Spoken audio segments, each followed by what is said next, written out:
Welcome to this episode where I'm in the Grand Teton Mountains photographing stunning landscapes.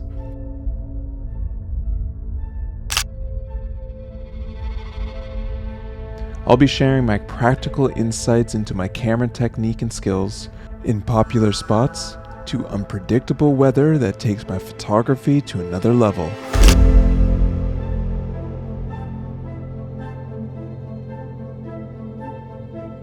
If you're new to this channel, my name is Shannon and I'm a full-time photographer in beautiful British Columbia. Over the next few weeks, I will be sharing content from my exciting trips through the Teton Mountains, Yellowstone National Park, East Coast of Canada, and everywhere in between. Subscribe if you want to see more content like this. Oh, she's a beauty.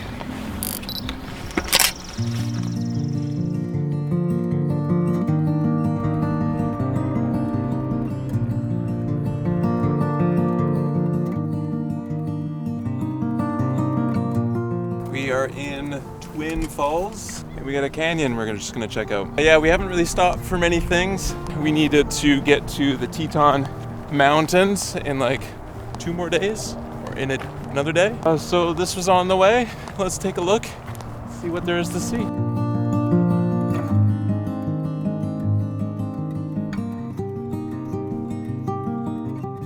So here's the canyon right here. Hopefully you can hear me because it is a bit windy. Got a bridge. I'm gonna set up my 70 to 200, maybe zoom in. It might clear up a little bit later, but there's some soft light. I think there's some smoke in the air. The bridge looks pretty cool. And then the river down here has got this really emerald green look. Pretty nice. Had to run all the way back because I forgot to get my battery. It was being charged. Rule number 1, always remember batteries, batteries, batteries, batteries.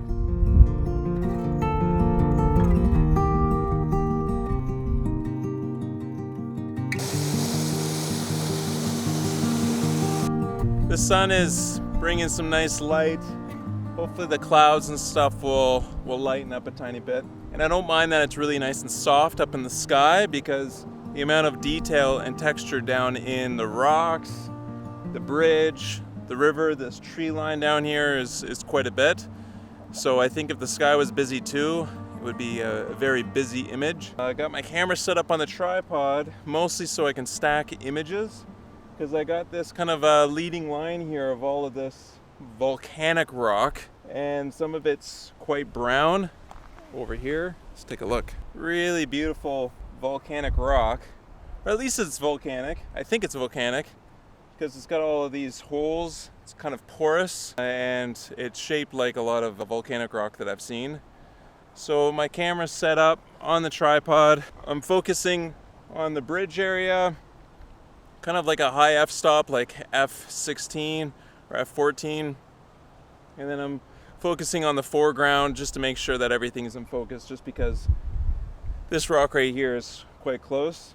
And it's cool, you got this kind of moss, algae, green moss, and some of it's like brown, rust color, and then this is the color of the river. So it's quite a nice scene. I'm gonna try and pick out some other shots here. Some of it would be telephoto or I'm zooming in, and then others maybe a shot kind of like this that shows that iconic bridge passing over the canyon. Let's see how it turns out. I returned for better lighting, but here is the shot.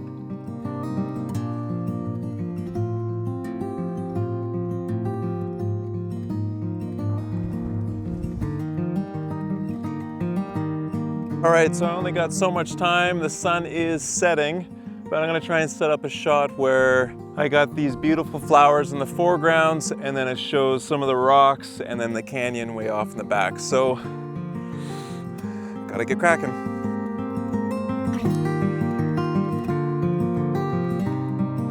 So this is my setup.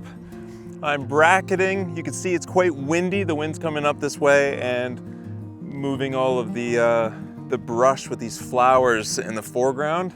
This is quite nice because it's kind of like surrounding the rocks here that are catching some of the light. And then we got the sunset, you can see way down the canyon. So I'm upping my shutter speed, my ISO to be able to capture the flowers and freeze them. And I also need to stack the image because I'm so close to the flowers in the foreground, and then I got the sun way off in the background, and we're just missing the last little bit of light. I'm gonna take 1 or 2 more shots, and then hopefully that is it. And then we're off to our next campground, and then the Teton Mountains.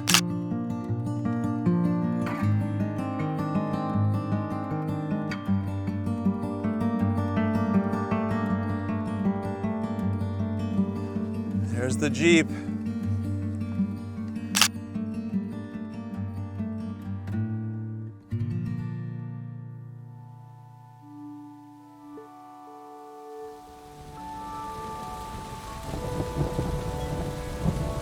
Oh man, it's getting wet. There's a thunderstorm, you hear it? And then there's this beautiful barn. I am in the Teton Mountains and starting to pour again. So I tried taking a shot. Can't really see the mountains too well, but I thought it would have been cool. There was some detail in the clouds, but then obviously the heavens opened up.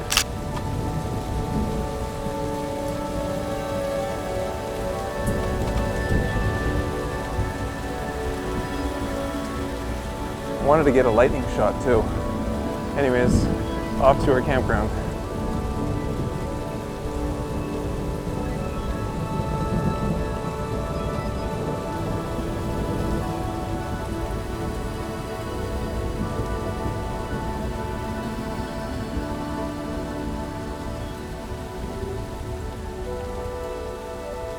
Double rainbow all the way. Look at that.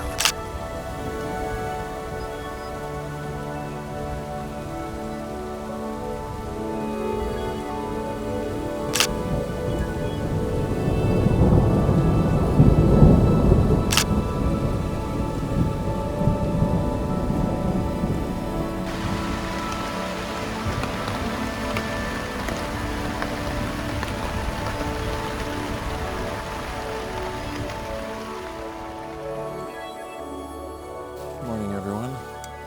I've got my camera set up. Got the barn off in the background. Mountains. It rained quite heavy last night, which is great for some of the low-lying clouds that you see down in the far valley over there. And looks like we got some snow up in the mountains. I'm joined with other fellow photographers, and my setup right now is trying to get low to get some of the grass and stuff kind of in the foreground. At this location, it's just dirt right here from, I think, foot traffic. It's really nice to get the trees that are just starting to turn color and all of the tall grass, fence line. And I like having the barn angle just slightly off. There's a few different angles I think you could approach this with. We're starting to get some morning color. Look at this, it's beautiful out here. You got all of this fence line down along here, it's beautiful trees, and then off over this way is a beautiful barn. So I'm gonna take some shots at a higher elevation, I say 6 feet, 6.5 feet, some lower, and then I took a few over there. One tip that's great if you don't have a whole lot of time, the light is happening, and you don't want to use your tripod, is you will have to boost up your ISO, but if you can shoot fast enough and your burst mode can go up to say 15 or 20 frames per second, you can bracket your shots in bursts at 20 frames per second. That way, any of the blowouts that are happening in the sky, as well as the shadows, can be blended in post through Photoshop. So I wanted to get a few more shots kind of just over there with the grass. So I boosted up my ISO a bit and my shutter. I put it into bracketing mode, 20 frames per second, and I quickly blasted off 3 images so that I got the high and low exposures so that I can blend them in post. And that's just one really quick way to go ahead and get other unique angles and shots without needing a tripod at that time. The tripod is set up for my primary shot that I think will be the best. Who knows? Let's keep shooting.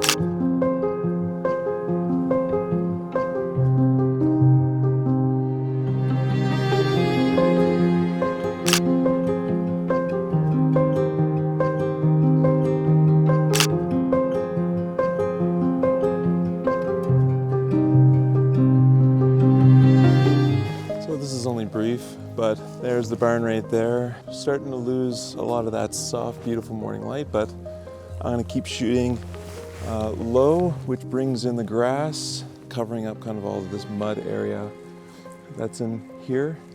But I'm also gonna be shooting high just because I want the barn to be lower than the mountains at times.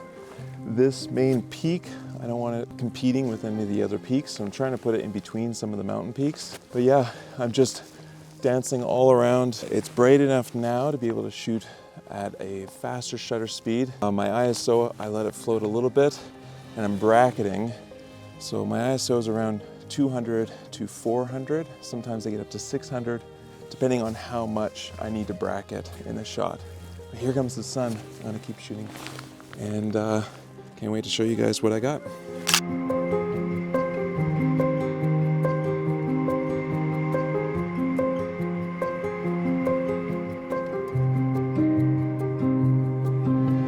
So there's that morning sun, beautiful. And across the way is the barn. There's still some other photographers here catching some of that morning light. It still is sunning out. And if you're good with your shutter and bracketing, there's still a lot of really soft light. And we're starting to get a couple of little pinstripe clouds there up in the mountains, just midway up. So I'm gonna shoot until I think there's not much more. I'll get a few more shots with the video camera. The sun right now is actually in the clouds, which is bringing a lot more soft light, which is really nice. And then way over here, there's a nice barn with some wooden fence posts, and the clouds that are in the background with the trees in front.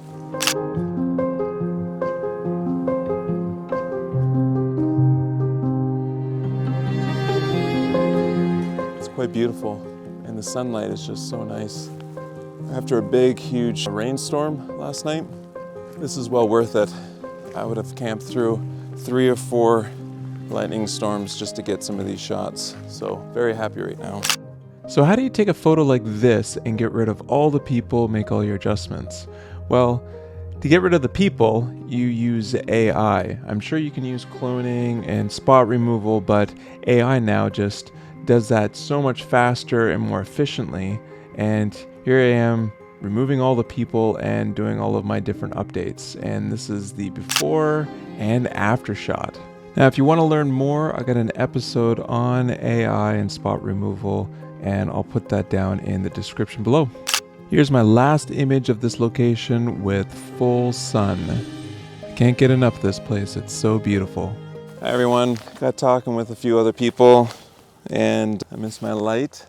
My wife would have been upset at me, but by the time I made it out here, I probably would have missed it anyways. This is another barn, and I thought, you know what? I better get some more shots just in case things still look awesome. And they do. The only thing I'm missing here is some of that light. And a few photographers just left thinking that there wasn't going to be any light left. When you look up here, we got the sun right here, but over here is blue sky, and the clouds are shifting this way. So if my spider senses really do me justice here, I think we're gonna get some sun, because the clouds are just gonna move over, opening up a way for this. On the left, there's a tree right in between, and then there's the barn that's kind of like center. And then obviously we got all of the fencing. I'm shooting with a 24 to 70, a 14 to 24 wide angle is gonna be way too wide. This I like zooming in, getting some of that compression with the mountains in behind. And you can see that there's this beautiful strip of cloud on the bottom here. So this is my shot right here where I've got this tree that's in between the barn and the shed here. Look at that strip of clouds right there. Pretty cool. The mountains are still above the barn, which is really nice.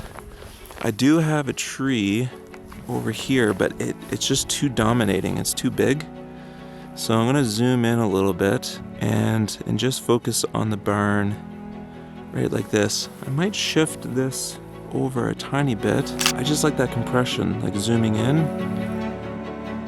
There's the light just trying to break free, and you can see it up on the hill over there, and you can see it way off in the field. So I'm gonna start taking some pictures. Now I have it set for a 2-second delay, and I've also got bracketing set. So come on. So I got bracketing set, and the nice thing is with the 2-second delay is I could just, here, let's just take a picture here. Once I push down the trigger, it does 2 seconds and it takes 3 shots, all at different exposure. So you see that's the overexposed, that's the underexposed, and then that's the medium. And even the underexposed, I got a little bit of a blowout right there, so I might switch that a little bit. And you can see that we're getting a little bit of light over there. And all the other photographers have left. I mean, there's a couple over here, they have a camera. Well, everyone has a camera here. This morning wasn't nearly as crazy as I thought it was going to be with photographers. And everyone was so nice, being like, hey, where are you coming from? Because everyone's new here. No one's really local. There might be a few, because we're getting to that peak time. There's the light. Do you see the light? Look. Oh, you can see it on those trees way back there. The only downside is not getting light on the mountains. But if you look straight up, there is blue sky, and it might be a perfect spot where I can get some light on the mountains as well. Check it out, you get these puddles. Pretty cool. Let's see, right over here.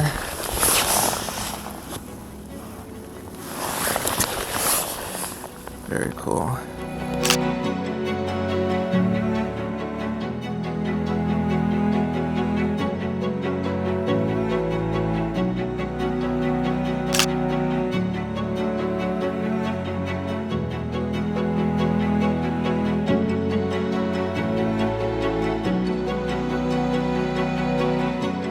Every time I pull over, or every time I drive a little bit further away, I see something else that, ooh, the lights are on. And with a telephoto, you can really get some great compression. And I got that barn again, and look at the clouds.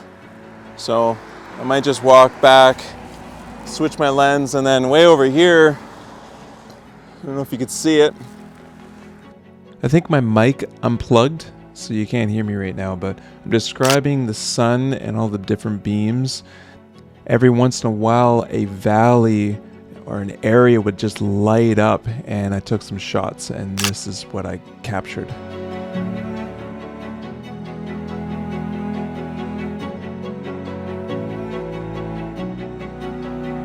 Okay, I'm gonna be really quick. I'll get these shots. My wife will never know. So I'm just off the road here, but look at all the color in all of the foreground, all of the grasses. And what I'm doing is shooting with my 70-200. And right here, where this pole out is, you got a whole bunch of different textures. I was shooting back there where my Jeep is, but up here, I just got a lot better foreground, I think. Some bouquet action by photographing down, I think, to f5. And you got that fog line, low-lying cloud. So it's bright enough out that I am, again, kind of bracketing my photos, shooting at 20 frames per second, and then just bursting them off, and I'll be able to align them in Photoshop and then brush in the underexposed and overexposed areas. So I'm gonna head out. Gotta have some morning coffee. I am dying for some coffee. So if you like this content, please give me that thumbs up. And if you aren't subscribed, think about subscribing. Also put links to the equipment I use on my photography adventures. That'll be down below. Anyways, thank you so much for joining. We'll see you on the next adventure.